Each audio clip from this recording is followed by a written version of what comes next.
start with a question for Mark and Ron, which is by far the number one question. Probably going to be a lengthy answer. What makes you guys decide to invest in a founder or a company? Either of you can start. Go ahead. No. Go ahead. You first. Well, we have a slide on that. We have an app for that. They're bringing some. Mark can start while we try to get your slide up. Okay. We're bringing in AV guys, so.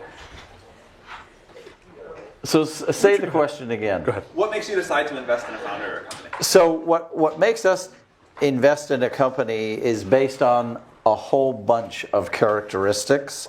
I've been doing this since 1994, right before Mark got out of the University of Illinois. So SV Angel and its entities have invested in over 700 companies. So to invest in 700 companies, that means we've physically talked to thousands of entrepreneurs. And there's a whole bunch of things that just go through my head when I meet an entrepreneur. And I'm just going to talk about what some of those are. And literally, while you're talking to me in the first minute, I'm saying, is this person a leader? Is this person rifle-focused and obsessed by the product? I'm hoping, because usually the first question I ask is, what inspired you to invent this product? I'm hoping that it's based on a personal problem that founder had, and this product is the solution to that personal problem.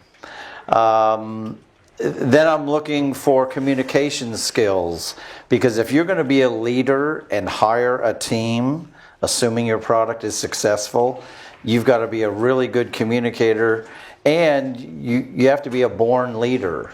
Now, some of that you might have to learn those traits of leadership, but you better take charge and be able to be a leader.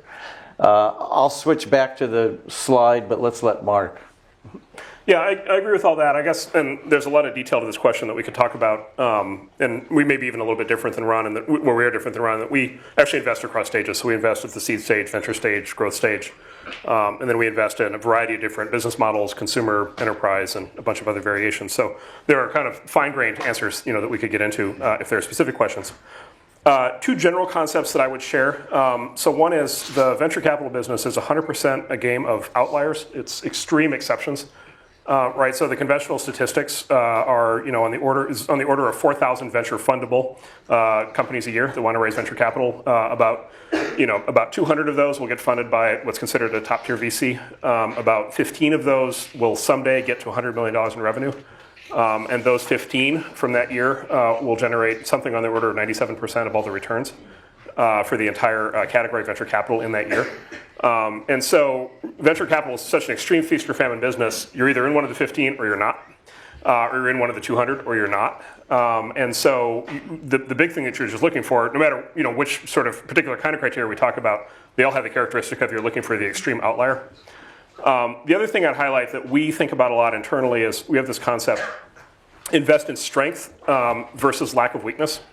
And at first that sounds obvious, but it's actually fairly subtle, which is sort of the default way to do venture capital is to kind of check boxes, right? So, really good founder, really good idea, really good, products, really good initial customers, check. Okay, this is reasonable, I'll put money in it. But what you find with those sort of checkbox deals, and they get done all the time, but what you find is they often don't have something that really makes them really remarkable and special, right? They don't have an extreme strength that makes them an outlier. On the other side of that, the companies that have the really extreme strengths often have serious flaws. And so one of the cautionary lessons of venture capital is if you don't invest on the basis of serious flaws, you don't invest in most of the big winners. And we could go through example after example after example of that. But that would have ruled out almost all the big winners over time. And so at least what we aspire to do is to invest in the startups that have a really, really extreme strength along an important dimension, and then be willing to tolerate some other set of weaknesses. Ron, we got your slide up. Okay, I don't want to over dwell on the slide, but when you first meet an investor, you've got to be able to say in one compelling sentence that you should practice like crazy what your product does, so that the investor that you're talking to immediately can picture the product in their own mind. Probably 25% of the entrepreneurs I talk to today still, after the first sentence, I don't know what they do. And as I get older and less patient, I say, back up, I don't even know what you do yet. So try and get that perfect. And then I want to skip to the second column. You have to be decisive. The only way to make progress is make decisions. Procrastination is the devil in startups. So no matter what you do, you got to keep that ship moving. If it's decisions to hire, decisions to fire, you got to make those quickly. All about building a great team. Once you have a great product, then it's all about execution and building a great team. Parker, could you talk about your seed round and how that went and what you wish you had done differently as a founder raising money? Sure. So actually, I think my seed round, most of the stuff with my current company felt like, from a fundraising perspective, felt like it came together relatively quickly. But actually, one of the experiences that I had, I started a company before this that I was at for about 6 years, and my co-founder and I pitched almost every VC firm in Silicon Valley. I mean, we literally went to like 60 different firms, and they all told us no. And we were constantly trying to figure out, how should we adjust our pitch, and how should we do the slides differently, and how do we tweak the story, and that sort of thing. And at one point, there was this sort of key insight that someone gave me when I was pitching, actually someone at Coastal Ventures. This VC said, guys, he was looking for some very particular kind of analysis that we didn't have on hand. And he was like, guys, you don't get it. He was like, if you guys were the Twitter guys, you guys could come in and you could just be like, blah, blah, blah, blah, and like, put whatever up here, and like we would invest in you, but like you guys aren't the Twitter guys, so you need to make this really easy and have like all this stuff ready for us and all this kind of stuff.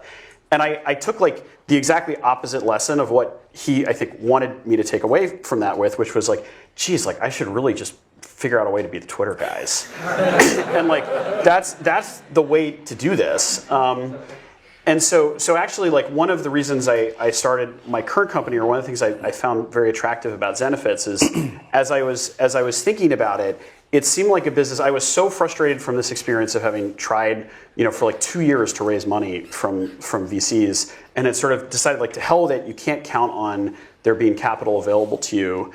And so the business that I started seemed like one that like actually just maybe I could do it without raising money at all. Like there might be a path to kind of, there was enough cash flow, it seemed compelling enough that I could like do that. And it turns out that those are exactly the kinds of businesses that investors love to invest in. And it made it incredibly easy. So I actually think Sam was very kind and said I was an expert in fundraising. The reality is I don't actually even think I'm very good at fundraising. It's probably something I'm like less good at than sort of other parts of my job. But I think if you can build a business that's where everything is like moving in the right direction, if you can like be the Twitter guys, like nothing else matters. And if you can't be the Twitter guys, it's very hard for anything else to make a difference, for things to kind of come together for you. Why did that VC say be like the Twitter guys when the fail whale dominated the site for 2 years? Because it kept growing anyway. Because it worked. Yeah. The other point I want to make is bootstrap as long as you possibly can. I met with one of the best founders in tech who's starting a new company, and I said to her, well, when are you going to raise money? I might not. And I go, that is awesome. Never forget the bootstrap. So I was actually going to close on this, but I'm just going to accelerate it because Parker, I think, just gave you the most important thing you'll ever hear, which is what I was also going to say, which is, so the number one piece of advice that I've ever read and that I tell people on these kinds of topics is always, it's from the comedian Steve Martin, who I think is an absolute genius, wrote a great book on his startup career, which obviously was very successful. The book's called Born Standing Up, and it's a short little book, and it describes how he became Steve Martin. And the heart of the book is, he says, what's the key to success? He says the key to success is be so good they can't ignore you, right? And so in a sense, like all this, we're going to have this entire entire conversation, and I'm sure we'll keep having it about how to raise money, but in a sense, it's all kind of beside the point. Because if you do what Parker's done and you build a business that is going to be a gigantic success, then investors are throwing money at you. And if you come in, with a theory and a plan and no data, and you're just one of, the next 1,000, it's going to be far, far harder to raise money. So that's the positive way to put it, is kind of be so good they can't ignore you. In other words, you're almost always better off making your business better than you are making your pitch better. The other thing, that's the positive way of looking at it. The negative way of looking at it, or the cautionary lesson, is that, and this gets me in trouble every single time I say it, but I'm on a ton of flu medication, so I'm going to go ahead and just let it rip. Raising venture capital is the easiest thing a startup founder is ever going to do.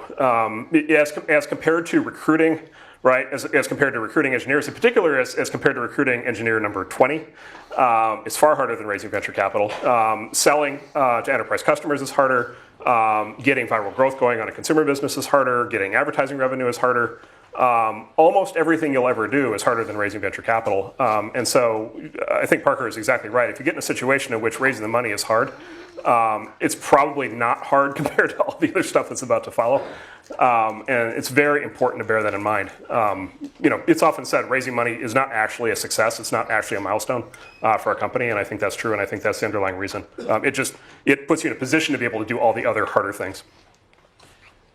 Related to that, what do you guys wish founders did differently when raising money? And specifically, Mark, you mentioned this relationship between money and risk and how that applies here, so maybe we could start with that. Yeah, so the single biggest thing that people are just missing, and I think it's all of our faults, we're all not talking about it enough, but I think the single biggest thing entrepreneurs are missing, both on fundraising and how they run their companies, is the relationship between risk and cash. So the relationship between risk and raising cash, and then the relationship with risk and spending cash. So I've always been a fan of something that Andy Ratcliffe taught me years ago, which he calls it the onion theory of risk. Which basically is, you can think about a startup like on day one as having every conceivable kind of risk, right? And you can basically just make a list of the risks. And so you've got, founding team risk. Are the founders going to be able to work together? Do you have the right founders? You're going to have product risk. Can you build a product? You'll have technical risk, right? Which is maybe you need a machine learning breakthrough or something to make it work. Are you going to be able to do that? You'll have, launch risk. Will the launch go well? You'll have, market acceptance risk. You'll have revenue risk. A big risk you get into in a lot of businesses that have a sales force is, can you actually sell the product for enough money to actually pay for the cost of sale? So you have cost of sale risk. If you're a consumer product, you'll have viral growth risk. Well, you get the thing of viral growth. And so a startup at the very beginning is basically just this long list of risks, right? And then the way that I always think about running a startup is also the way I think about raising money, which is it's a process of peeling away layers of risk as you go.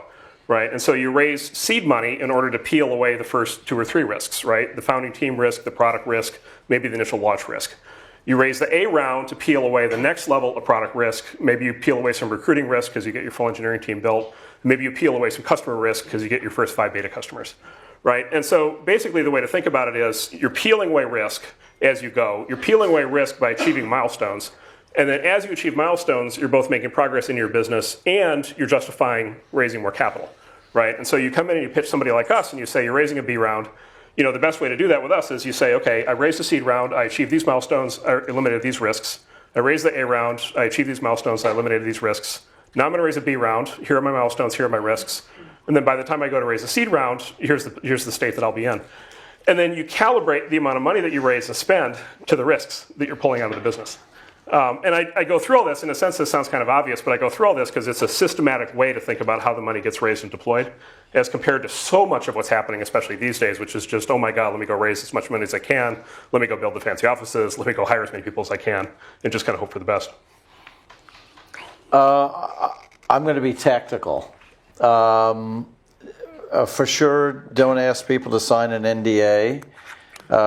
We rarely get asked anymore because most founders have figured out that if you ask somebody for an NDA at the front end of the relationship, you're basically saying, I don't trust you. So the relationship between investors and founders involves lots of trust.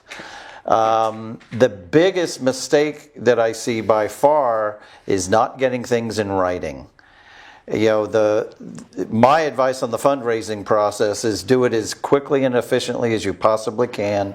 Don't obsess over it. For some reason, founders get their ego involved in fundraising where it's a personal victory. It is the tiniest step on the way, as Mark said, and it's the most fundamental. Hurry up and get it over with. But in the process, when somebody makes a commitment to you, you get in your car and you type an email to them that confirms what they just said to you.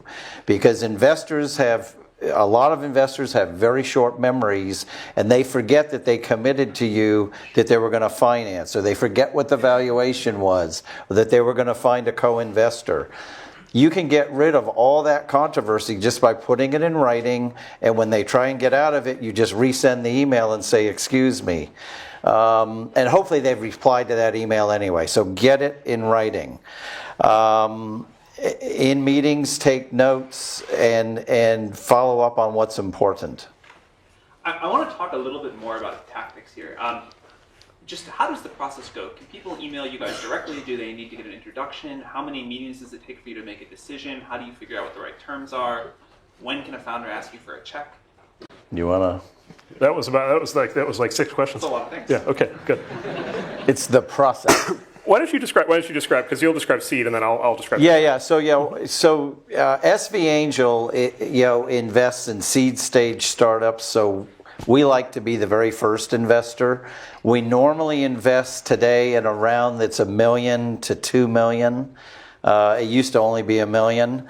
So if we invest $250K, that means there's 5 or 6 other investors in that syndicate. SV Angel has now a staff of 13 people. I do no due diligence anymore. I am not a picker anymore. I just help on major projects for the portfolio companies that are starting to mature. But we have a whole team that processes. We at SV Angel end up investing in one company for every 30 that we look at, and we end up investing in about 1 a week. I think what's interesting is we don't really take anything over the transom. Our network is so huge now that we basically just take leads from our own network. We evaluate the opportunity, which means you have to send in a really great short executive summary. And if we like that, we actually vote, although I'm not in this meeting anymore, but the group actually votes on, do we make a phone call? That's how important time is in this process. And if enough of the team at SV thinks it's interesting, then they appoint a person to make a phone call to that founder, usually somebody on our team who has domain experience. If the phone call goes well, bingo, we want to meet you. If SV Angel asks you for a meeting, we are well on our way to investing. If that meeting goes well, we'll do some background checks, backdoor background checks, get a good feeling about the company, the market that they're going after, and then make the commitment to invest, and then start helping get other value-add investors to be part of the syndicate. Because if we're going to have an equal workload, we want the other investors in this company to be great angel investors as well. So I'll talk a little bit about the venture stage, kind of the Series A stage, that follows. So to start with, I think it's fair to say at this point that all the top tier venture capitalists pretty much only invest in 2 kinds of companies at the Series A stage. One is if they have previously raised a seed round. And so it's almost always the case when we're doing a Series A investment that the company has $1 million or $2 million of seed financing, from Ron and folks that he likes to work with. Almost always, by the way, Ron, just to be clear, and folks he likes to work with. So first, either they have a seed round. So if you're going to raise Series A, the first thing to do is raise seed because that's generally the way the progression works at this point. Every once in a while, we'll go straight to A on a company that hasn't raised a seed round. Really, the only times, though, that happens are when it's a founder who has been a successful founder in the past and is almost certainly somebody we've worked with in the past. So we have an announcement. We just did one of these. We'll announce in a few weeks where it's a founder who I was an angel investor. Actually, I think Ron was also in the team's company in like 2006. and then the company did its thing, and then ultimately was acquired by another big company, and then that team now is starting their new thing. So in that case, we're just going to jump it straight to an A because they're so well known and they have a plan all lined up for it. But that's the exception. It's almost always preceded by a seed round. The other thing is, I guess I mentioned this already, but we get, similar to what Ron said, we get 2,000 referrals a year through our referral network.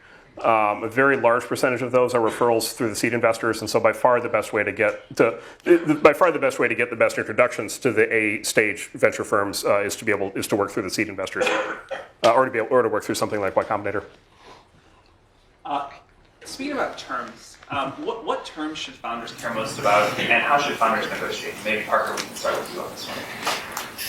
Sure. Well, I think probably precisely because of what Mark said, the most important thing at the seed stage is picking the right seed investors, because they're going to sort of lay the foundation for future fundraising events. They're going to make the right introductions. And I think there's an enormous difference in the quality of an introduction. So if you can get a really good introduction from someone who a venture capitalist really trusts and respects, the likelihood that that's going to go well is so much higher than sort of like a much more lukewarm introduction from someone they don't know as well. So at the seed stage, probably the best thing you can do is find the right investors, and then how does a founder know who the right investors are? Well, I think it's really hard. So one of the best ways, not to give a plug for YC, but YC does a very good job of telling you exactly who they think those people are. And can really direct you towards, and I actually have found it to be like pretty accurate in terms of like who you guys said were going to be the best people. Like they ended up being the most helpful as we were raising subsequent rounds. Sort of really provided the best introductions, and the people who maybe I thought were seemed okay, but were not were not as sort of highly rated by YC. Like that ended up being the case that they were kind of like real duds in the seed round. Someday we're going to publish our list of these people. Oh my God, there are going to be a lot of upset people when we do. So how do you think about negotiation? How do you figure out what the right valuation for a company is? What other terms? Well, so I started out, like when I was raising my seed round, I really didn't know. And we had conversations about this. I probably started a little too high on the valuation side. So as you guys know, like Y Combinator sort of culminates in this thing called Demo Day, where you get sort of all of these investors at once who are looking at the company. And I started out trying to raise money at like a $12 or a $15 million cap, which is like not quite the same thing as a valuation, but sort of roughly equivalent. And everyone was like, "That's crazy. That's completely nuts. You're like too big for your britches. Like that's completely just wouldn't work." And so I ended up sort of walking it down a little bit, and within sort of the space of a couple days, said, "Okay, well, I'm going to raise it 9." And then suddenly, for whatever reason, that had sort of hit some magical threshold on the seed stage that it was below 10. That it seemed like there was like almost infinite demand for the round at a 9 million cap. So no one would pay 12, but at a $9 million cap, it felt like I probably could have raised like $10 million. And the round came together, in roughly about a week. At that point, once I kind of hit that threshold. And so there seemed to be, and they probably fluctuate over time, but there seem to be these sort of like thresholds, particularly for seed stage companies, that investors will think of as like, this is what, like above this level is like crazy, that like doesn't matter. And there's sort of like a rough kind of range that people are willing to pay. And so you just kind of like, you have to just kind of figure out what that is, get the money that you need, don't raise any more than you need, and just kind of get it done. And at the end of the day, like whether you raise at 12 or 9 or like 6, it's not a huge deal for the rest of the company. Is there a maximum amount of the company you think that founders should sell in their seed round and A round, beyond which problems happen? For any of you. I feel like that's a better question for you. Well, gosh, I don't know. I think I don't know the rules on this stuff. I think the tricky thing is, it seems like they're kind of rough, particularly for like a Series A. You're probably going to sell somewhere between 20 and 30% of the company, because below venture capitalists tend to be a lot more ownership focused than price focused. So you might find that it's actually, sometimes when companies raise really big rounds, it's because the investor basically said, listen, I'm not going to go below 20% ownership, but I'll pay more for it. And so, and above 30%, probably sort of weird things happen to the cap table. Like it gets hard, down the line to sort of, for there to be enough room on the cap table for everyone. And so everything seems to come in that range. That probably just is what it is in most cases. So at the seed stage, I mean, what I've heard, there doesn't seem to be any magic to it, but it seems like 10 to 15% is what people say. But that's mostly just what I've heard. I'm curious in your guys' thoughts. I agree with all that. I think it's important to get the process over with. But I think it's important for the founder to say to themselves in the beginning, at what point does my ownership start to demotivate me? Because if there's like a 40% dilution in an angel round, I've actually said to the founder, do you realize you've already doomed yourself? You're going to own less than 5% of this company if you're a normal company. And so these guidelines are important. The 10 to 15%, because if you keep giving away more than that, there's not enough left for you and the team, and you're the ones doing all the work. Well, actually, we'll walk. We've seen a series of interesting companies in the last 5 years where we just walk simply. We won't bid simply on the basis of their cap tables already destroyed. Outside investors already own too much. There was a company we really wanted to invest in, but the outside investors already owned 80% of it when we talked to them, and it was still a relatively young company. They had just done 2 early rounds that had just sold too much of the company, and literally we were worried, and I think accurately so, that it was going to be demotivating for the team to have that structure.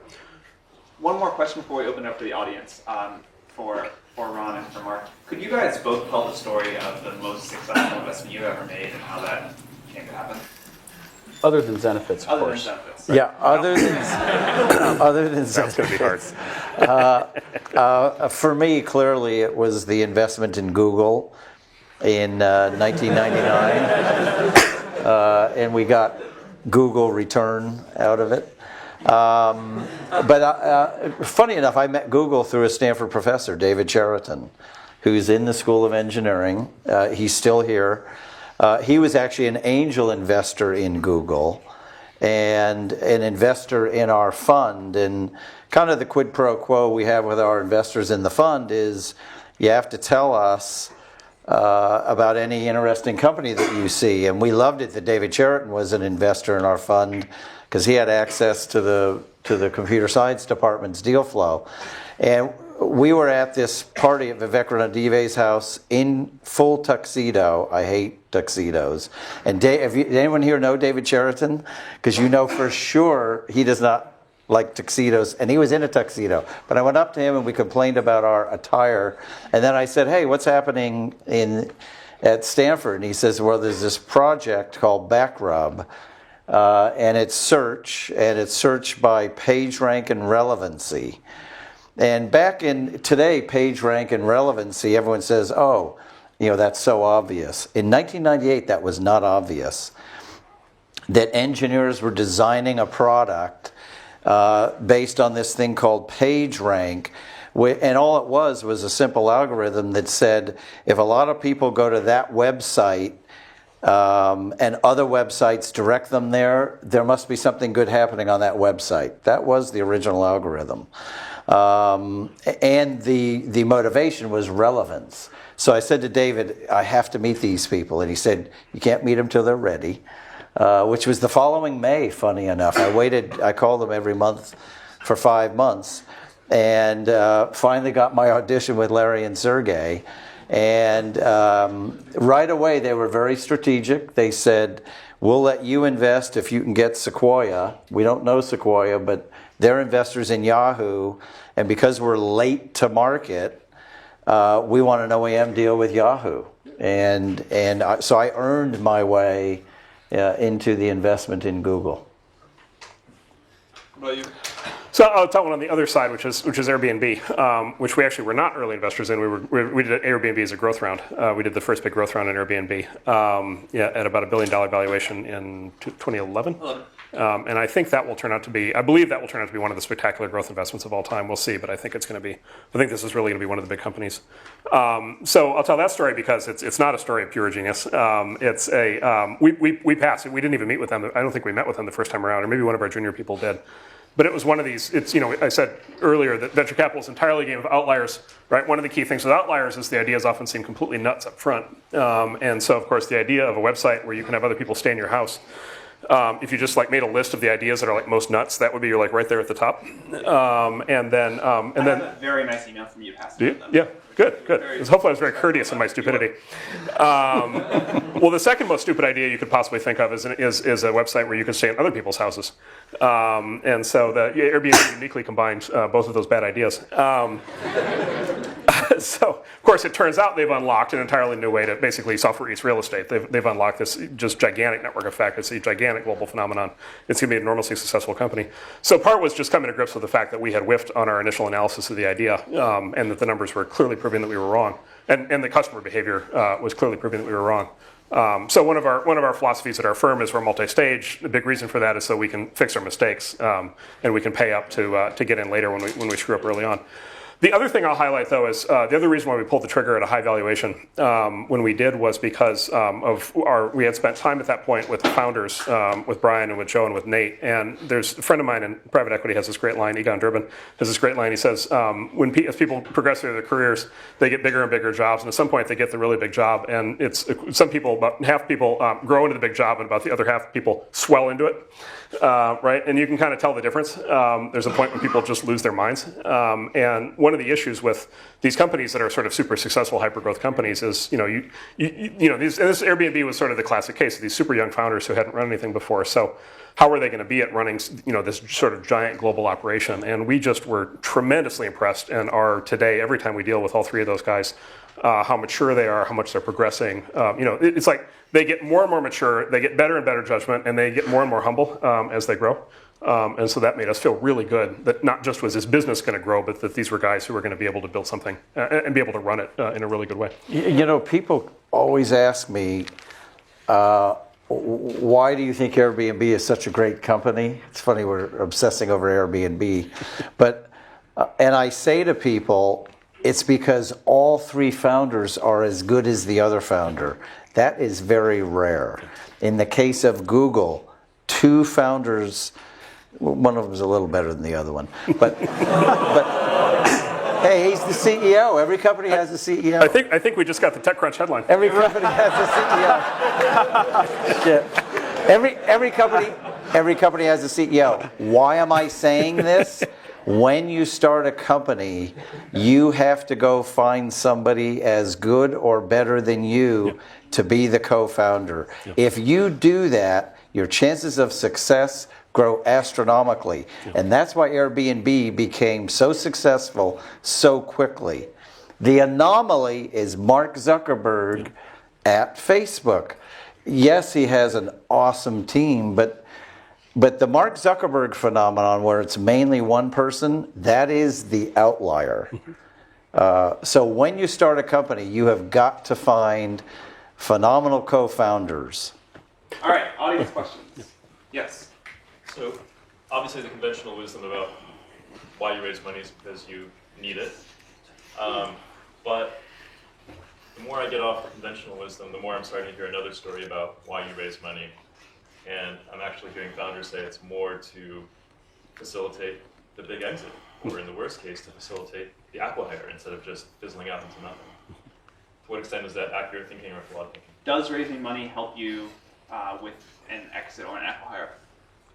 Well, if you pick good investors who have good Rolodexes and domain expertise in what your company does, they're going to add a lot more value than the money. And those are the types of investors you should be looking for. So the answer to the question is clearly yes, but also in a sense it doesn't matter because you can't plan these things according to the downside. And so, I mean, that's the scenario you are not, or obviously you're not hoping for. And so while the answer is yes, probably that shouldn't enter into the decision-making process too much. It might enter into which investor to raise money from. It probably doesn't enter into the whether to raise money question that much, I don't think. You tend to start a business just still want to end up with some equity. Do you guys have any advice about how to deal with that? You're talking about demotivation and so on. Not everything is like you start some software, it's viral, or whatever else. What should founders do for capital-intensive companies to still retain ownership? So this is, I would double down on my previous comments on the onion theory of risk and the staging of risk and cash, which is the more capital intensive the business, the more intense and serious you have to be about exactly what's going to be required to make the business work and what the staging of milestones and risks are.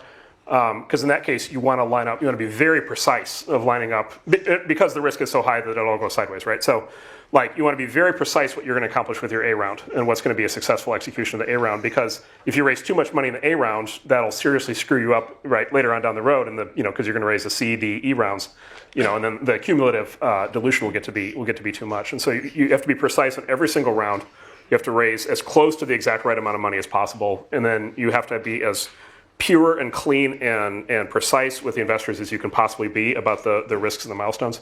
But this, by the way, is a big thing. This is actually, I'm really glad you asked the question. It kind of goes back to what Parker said. Like, look, if you walk into our firm and you've got Twitter or you've got Pinterest or you've got something and it's just viral growth and it's just on fire and it's just going to go, like those are the easy ones. Like it's just like, let's put money in it and let's just feed the beast and off it goes. But if you walk in and you're like, I got this really great idea, but it's going to take $300 million staged out over the next 5 years, probably across 5 rounds, it has a potentially very big outcome. But boy, like this is not Twitter. Like this is going to be serious heavy lifting to be able to get there. We will still do those, but the operational excellence on the part of the team matters a lot more. And one of the ways that you convey the operational excellence is in the quality of the plan. And so back to the Steve Martin thing, be so good they can't ignore you. The plan should be very precise. And there are ways, if you're capital equipment intensive, there are ways of borrowing money in addition to venture capital. Yeah, you can kick in, right? You can kick in a venture debt and then later on lease financing. But again, that underlines the need for operational excellence, because if you're going to raise debt, then you really need to be precise on how you're running the company, because it's very easy to trip the covenants on a loan and it's very easy to lose the company. And so it's a thread the needle process that demands just sort of a more advanced level of management than sort of the next Snapchat. What are some bad signs for investors that you shouldn't work with for your company? Yeah, this is a good question. How do you know what's the sign you should avoid as a particular investor? Well, it's the inverse of what I said about a good investor. If it's an investor who has no domain expertise in your company, does not have a Rolodex where they can help you with introductions, both for business development and in helping you do the intros for Series A, you should not take that person's money, especially if they're in it just to make money. And you can suss those people out, pretty quickly. Yeah, I'm glad you asked that question. I bring up sort of a broader point, which is if your company is successful, we're talking about it. I think generally, at least the companies we want to invest in are the ones that want to build big, independent franchise companies. So we're talking about a 10 or 15 or 20 year journey. 10, 15, 20 years, you may notice, is longer than the average American marriage. This is significant. The choice of key investors, in particular investors who are going to be on the board for a company, I think is just as important as who you get married to, which is extremely important. These are people you're going to be living with and partnering with and relying on and dealing with in conditions of great stress and anxiety for a long period of time. And the big argument I always make is, and I make this all the time. Sometimes people believe it, sometimes they don't. Which is like, if everything just goes great, it kind of doesn't matter who your investors are. But almost never does everything just go great, right? Even the big successful companies, even the big, Facebook and all these big companies that are now considered very successful, along the way, all kinds of shit went. Shit hit the fan over and over and over and over again. And there are any number of stressful board meetings and discussions and late night meetings with the future of the company at stake, where everybody really has to be on the same team and have the same goals and be pulling in the same direction and have a shared understanding and have the right kind of ethics and the right kind of staying power, to be able to actually weather the storms that come up. And one of the things that you'll find that is a big difference between first-time founders versus second-time founders is almost always the second-time founders take that point much more seriously after they've been through it once. And so it really, really, really matters. I always thought, and I believe that it does, it really matters who your partner is. It really is like getting married, and it is worth putting the same amount of time, maybe not quite as much time and effort into picking your spouse, but it is worth spending significant time really understanding who you're about to be partnered with, because that's way more important than, did I get another $5 million in the valuation, or did I get another $2 million in the check? The marriage analogy is great. I know at SV Angel, our attitude is when we invest in an entrepreneur, we are investing for life. Because we want to invest in, if we made the right decision, we're going to invest in every company they start. And once an entrepreneur, always an entrepreneur. So we actually do consider it a marriage. We're investing for life. One thing that which is another way of saying what Mark just said, is I always look for, in that first meeting, do you feel like you respect this person, and do you feel like you have a lot to learn from them? Because sometimes you meet with VCs, and in the initial meeting, you kind of feel like, man, they're just like slow on the uptake, or they don't get it, or they don't see it. And sometimes you walk in, and they have this like just such an incredible amount of insight into your business that you walk out of there being like, man, even if these guys didn't invest, that sort of hour that I spent with them was such a great use of my time. I felt like I came out with a much clearer picture of what I need to do and where I need to go. And that's such a great microcosm of what the next couple years are going to be like. If you feel like you would want this person to be really involved in the company, even if they didn't have like a checkbook that they brought with them, that's probably a really good sign. And if not, that's probably a really bad sign. What's the constraint on the deal-making activities of angels and VCs? The time, money, or the lack of companies? What's the constraint on how many companies you guys can invest in? SV Angel's kind of gotten comfortable with one a week. You certainly can't do more than that, and that's a staff of 13. So it's really the number of companies.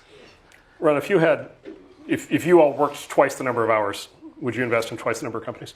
I would advise against that. I would rather just add more value to the existing companies. Maybe you could, I'll take the role of questioner for a second. Maybe you could you talk a little bit about conflict policy? Or not conflict policy? Well, SV Angel actually does have a written conflict policy. But when we end up with a conflict, it's usually because one company has morphed into another space. We don't normally invest in companies that have a direct conflict. If we do, we will disclose it to the other company, to both companies. And keep in mind, at our stage, we don't know the company's product strategy anyway. We probably don't know enough to disclose. But our conflict policy also talks about this really important word, which is trust. In other words, we're off to a bad start if we don't trust each other. And with SV Angel, the relationship between the founder and us is based on trust. And if somebody doesn't trust us, then they shouldn't work with us. Mark, will you invest in competitive companies? Yeah, so this is actually, so let me go back to the original question, then I'll come back to that. So the original question is, this is the thing we talk about most often in our firm. So this is kind of the question that's at the heart of, I think, how all venture capital operates. Which is the question of constraints. So the big constraint on a top-tier venture capital firm, the big constraint is the concept of opportunity cost. So it's the concept that basically everything you do means that there are a whole bunch of other things that you can't do. And so it's not so much the cost, and we think about this all the time, it's not so much the cost of we invest $5 million in a company and the company goes wrong and we lose the money. That's not really the loss that we're worried about, because the theory is we'll have the winners that'll make up for that, in theory. The cost that we're worried about is every investment we make has two implications for how we run the firm. Every investment we make, number one, rules out conflicts. And so our policy for sure on venture and growth rounds is that we don't invest in conflicting companies. And so we can only invest in one company in a category. And so if we invest in MySpace and then Facebook comes along a year later, like, we're out. We can't do it, right? And so we basically every investment we make locks us out of a category, right? And the nature, that's a very complicated topic when you're discussing these things internally in these firms, because you only know the companies that already exist, right? You don't know the companies that haven't even been founded yet, right? And God help you had you invested in an early company that was not going to be the winner, and you were locked out by the time the winner emerged 3 years later, and you just couldn't make the investment. So that's one issue, is conflict policy. The other issue is opportunity cost on the time and bandwidth of the general partners. And so going back to the concept of adding value, we're a typical firm, we're a fairly typical firm of 8 general partners. Each general partner can maybe be on 10 to 12 boards in total if they're completely fully loaded. So it's basically, Warren Buffett talks a lot about investing as you basically want to think of it as a ticket that you have a limited number of holes that you can punch, and every time you make an investment, you punch the hole. And when you're out of holes to punch, like, you're done. You can't make any new investments. And that's very much how venture capital operates. And so the way to think about it is every open board slot that one of our GPs has at any given point in time is an asset of the firm that can be deployed against an opportunity. But every time we make an investment, it takes the number of slots that we can punch down by 1. So it reduces the ability for the firm to do new deals. And so every investment we make forecloses not just the competitive set, but other deals where we will simply run out of time. And this is sort of a big thing of like, well, it goes back to what I said earlier, like, this company's pretty good. It seems fairly obvious that it's going to raise venture funding. Why didn't you fund it? Well, on its own, if we had unlimited capacity, we probably would have. Like, it'll probably make money. But relative to getting blocked out of the competitive set and relative to not having that open board seat for an even better opportunity, we pass on that basis a lot. It's pretty widely agreed that it's easier than ever to build an MVP, to launch, to get traction. At the same time, I know that there are seed deals that happen pre-MVP or even pre-launch and pre-traction. So in those instances where you do a seed round, a company that either doesn't have a product yet or hasn't launched, gotten impressive traction, what do those deals look like, and what do you make that judgment based on? What convinced you to invest with no product and no traction? What would convince us, which is what usually convinces us, is the founder and their team themselves. So we invest in people first, not necessarily the product idea. The product ideas tend to morph a lot. So we will invest in the team first. If it's pre-users, the valuation is going to tend to be corresponding lower unless one of the founders has a success track record. Yeah, for us, it's almost always, if there's nothing at the time of investment, then it's almost, other than a plan, it's almost always a founder who we've worked with before or a founder who's very well known. By the way, the other thing worth highlighting is you kind of, in all these conversations, the default assumption is that we're all starting consumer web companies or consumer mobile companies. There are, other categories of companies. Capital intensive is one that's been brought up, but I'll just say, like, for example, enterprise software companies or enterprise, these days, SaaS, application companies or cloud companies. It's much more common that there's no MVP, right? It's much more common that they're a cold start. And it's much more common that they build a product in the A round. And there's no point to having an MVP because the customer's not going to buy an MVP. The customer actually needs the full product when they first start using it. And so the company actually needs to raise $5 or $10 million to get the first product built. But in almost all those cases, that's going to be a founder who's done it before. I think we have time for one more question. Yes. Can you talk about the ideal board structure and investor perspective and founder perspective from that? Could you guys talk about the ideal board structure? You first. I think so. In our board, we're fortunate that we have there's myself and my co-founder and a partner from Andresen Horowitz, which I think probably removes the fear. Probably creates a little more trust because it sort of removes the fear that someone's going to come in and just fire you arbitrarily because it's time for a big company's CEO kind of thing. But in most cases, I think if you trust the people that you're working with, it shouldn't really be an issue because there are so few. I mean, things almost never come to a board vote, and by the time that they do, it's like something's deeply broken at that point anyway. And most of the power that VCs have comes outside of the board structure. It's protective covenants that are built into the financing round. So it's like you can't, take on debt. You can't sell the company. There are certain things that you can't do without them agreeing to it anyway. So it's probably less of a big deal than people make it out to be. What I found sort of is that it seems to me that as a founder, if things are going well at the company, you have sort of unlimited power vis-a-vis your investors, almost unlimited, no matter what the board structure is and no matter what the covenants are in the round. If you say, listen, I want to do this and I think this is what we need to do, And even if it's like a good investor or a bad investor, even the bad investors will be like, you know, like let's make it happen, because they want to like ride this rocket ship with you. Yep. And when things are going badly, it does not matter what protections you've built into the system for yourself. Like, you know, at the end of the day, like you need to go back to the trough to get more money. And you know, if like things aren't going well, like they're going to have all of the cards in their hand. And they're going to get to renegotiate all the terms. And exactly, they'll change all This the is what happens actually when a company gets in dire straits. It actually doesn't matter what the terms of the prior rounds are. They all get renegotiated. This is, I think, the fundamental rule of raising money, other than never having a down round, is that if things are going well, the founder is in control, and the company needs more money, and things are going badly, the investors are in control. I've been on boards for 20 years, public and private. I have never been in a board vote that mattered. It's always been never a vote. Many discussions, many controversies, many issues, never a vote. The decision has always been clear by the end. And it's either been unanimous or very close to unanimous. And so I think it is almost all around the intangibles and almost not at all around the details. Okay, thank you guys very much for coming today. Pleasure.